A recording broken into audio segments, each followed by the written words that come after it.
Jessica mempunyai dua kepribadian, yaitu kadang bisa baik, kadang bisa marah. Semua manusia yang ada di seluruh dunia ini punya kepribadian itu. Kadang baik, kadang marah. Itu logik.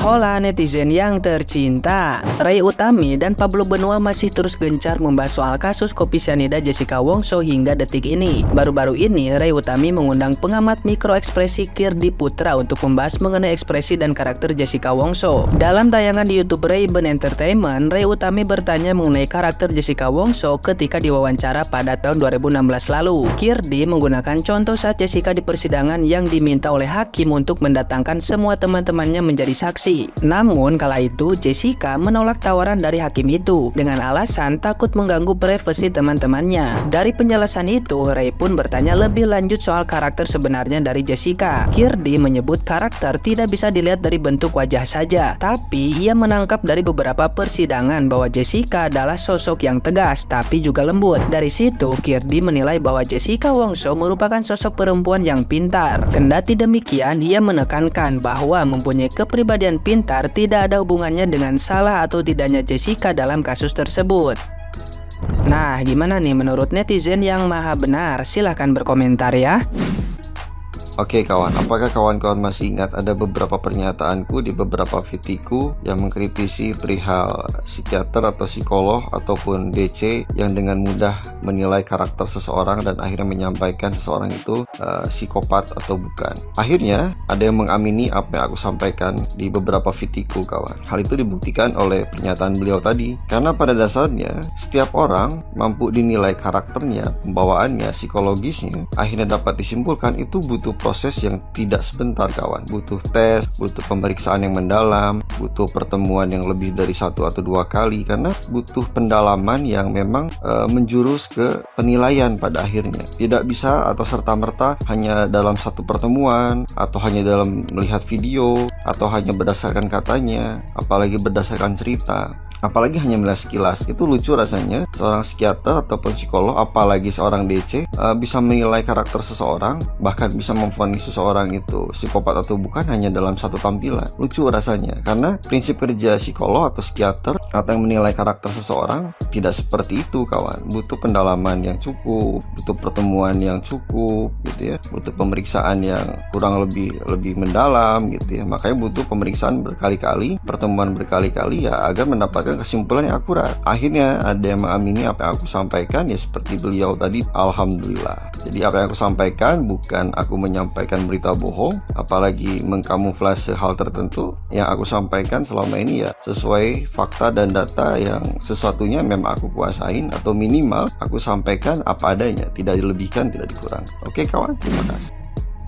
Kalian ikutan sedih nggak sih ketika dengar ada seorang ahli mengatakan kalau si Jessica ini wajahnya itu jahat banget, jahat kayak psikopat, bahkan wajahnya itu berdarah dingin dan segala macem, hanya karena dia itu lebih banyak diam dan terlihat tenang ketika di persidangan. Kalau gue pikir-pikir kan orang itu punya banyak gaya ya dalam hidup ya.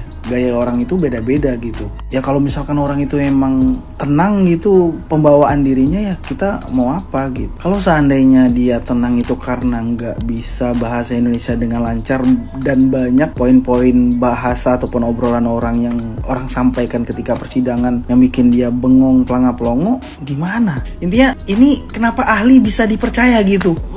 Wajah seseorang menentukan kalau dia itu pembunuh atau enggak. Ya Allah ya Tuanku. Capek kali sumpah. Masih banyak ahli-ahli lain yang lebih penting, lebih worth it gitu buat diambil keterangannya. Kenapa ini malah difokuskan gitu? Heran banget gue. Intinya justice for Jessica lah. Jangan sampai berita Jessica ini redup gitu, sampai dilupakan gitu. Kasian banget, udah 7 hampir 8 tahun ini di dalam. Kasian banget. Ya, semangat Mbak Jessica. Kita selalu ada buat kamu. And free Palestine. Jessica mempunyai dua kepribadian, yaitu kadang bisa baik, kadang bisa marah. Pak Jaksa, semua manusia yang ada di seluruh dunia ini punya kepribadian itu. Kadang baik, kadang marah. Itu logik, tahu nggak? Jadi kalau saya pikir kepribadian dia itu yang aneh-aneh dan aneh, itu baru bisa dibahas, Pak Jaksa ya. Jadi semua manusia, termasuk saya, kadang saya baik, kadang saya marah. Apalagi kalau saya banyak uang, saya baiknya minta ampun, berbagi sama orang. Kalau saya lagi lapar, saya pasti marah, Pak Jaksa. Begitu gimana? Kok bisa-bisanya gitu ya Profesor Roni ini bilang bahwa Jessica itu tidak suka dengan Myrna gitu ya. Inilah scene dimana satu-satunya saksi ahli yang membuat Jessica itu menangis katanya ya, selain tentang mama papanya gitu ya. Anyway, Dr. Roni ini sudah meninggal dunia. Sebentar aku tampilkan ya. Seperti janjiku kemarin, kalau aku menemukan sesuatu yang sinkron dengan pelajaran perwetonan, aku akan membagikannya. Nah, dan lihat apa yang aku temukan hari ini. Nah guys, ini adalah tanggal lahir sekaligus tanggal kematiannya Dr. Roni kita ya. Dr. Roni Niti Baskara, guru besar antropologi kriminologi dari Fakultas Ilmu Sosial Politik di UI ya. Nah, inilah kesaksian guru besar atau ahli yang dijadikan penambah poin ya di persidangan kasus Jessica Myrna kopi sianida. Meninggalnya karena kopi sianida. Tapi yang diteliti adalah, yang dihadirkan menjadi saksi ahli adalah ekspresi muka ya, dengan bukti CCTV dan gelas kopi ya, bukan tubuh mayat yang dibelek dan diotopsi. Aneh bin ajaib memang hakim kita gitu ya. Luar biasa memang hakim dan jaksa di negeri ini ya, di negeri Konoha kita ini gitu guys ya. Nah, beliau meninggal di usia 77 tahun di tahun 2001, 7 April ya, 7 April 2021. Hari apakah itu?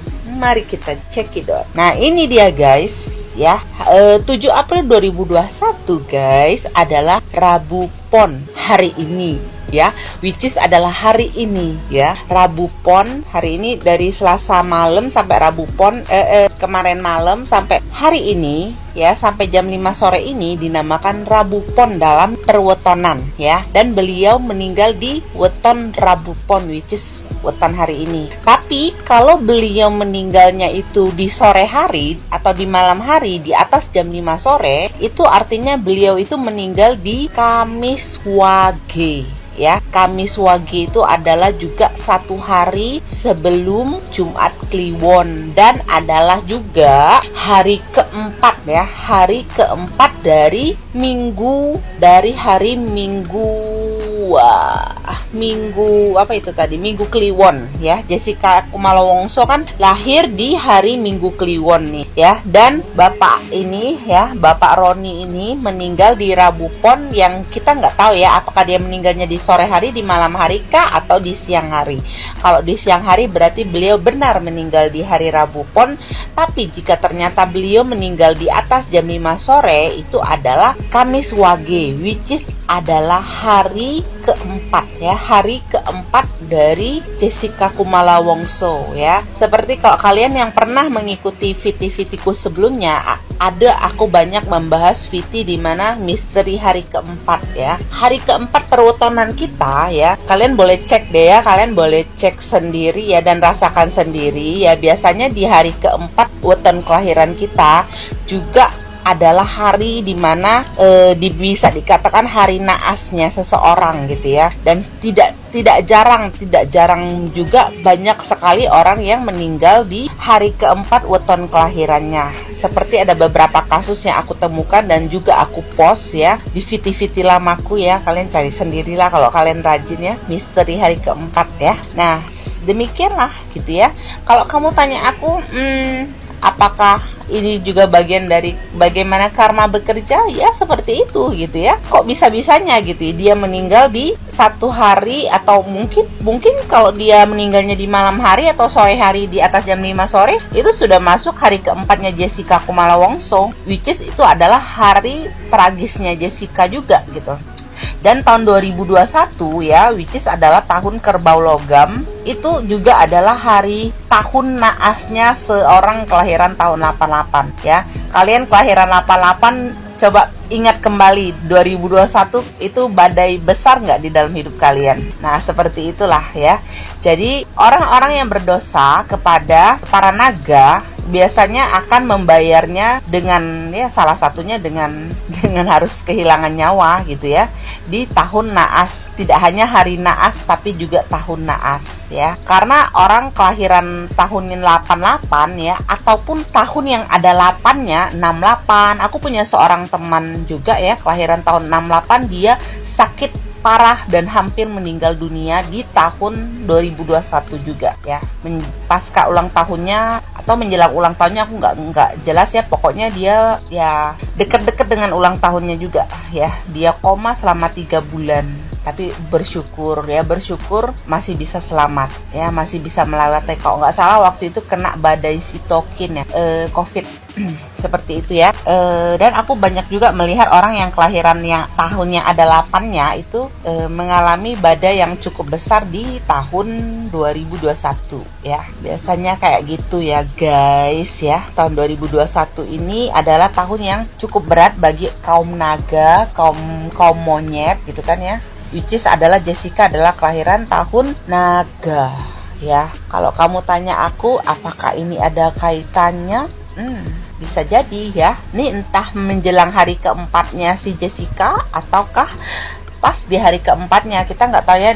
Profesor Roni ini meninggal di malam hari, di sore hari atau memang di siang hari. Kalau di siang hari itu masih Rabu Pon ya, masih 7 April siang itu masih Rabu Pon ya guys. Tapi menurut aku kemungkinan besar di hari keempatnya Jessica, sehingga itulah menjelang kematiannya beliau ingat gitu untuk mengakui dosa dan menyuruh anaknya untuk meminta maaf. Ya, biasanya kalau menjelang kematian ya, energi yang akan mengambil nyawa kita itu akan mengingatkan kita untuk dimana kita merasa bersalah, berdosa, sehingga harus meminta maaf. Aduh, aku merinding ya. Pak Roni, apakah Anda juga mendengarkan?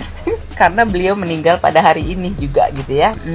Gitu ya guys ya. Jadi seperti inilah ya bagaimana karma itu bekerja, bagaimana energi itu bekerja ya. Jadi kalau kamu tanya aku, kehidupan dan kematian itu apa sih? Menurut aku ya tentang perpindahan energi. Kamu yang berdosa ya siap-siaplah energimu akan diambil ya. Sedangkan kamu yang berbuat kebaikan, siap-siaplah kamu dijolimi ya, siap-siaplah itu artinya kamu mempersiapkan dirimu untuk mengambil energi orang yang menjahati dan menjolimi kamu gitu. Sesimpel itu ya, kehidupan itu hanya sesimpel itu yang perlu kita pahami. Jadi sebelum kalian berbuat dosa kepada siapapun, pahamilah bahwa seperti inilah kehidupan ya. Tentang perpindahan energi, bagaimana energi berpindah dan berubah bentuk dan berubah wujud ya, tergantung apa yang kita tabur dalam kehidupan ini. Kalau kamu menabur kejahatan, persiapkanlah energimu untuk diberikan kepada orang yang kamu sakiti ya. Demikian pula sebaliknya ya. Oke, inilah pelajaran yang bisa aku bagikan ya. Satu-satunya saksi ahli yang membuat Jessica Kumala Wongso menangis ya. Dan inilah ya buat kalian pendosa terhadap kasus Jessica, bertobatlah. Thank you.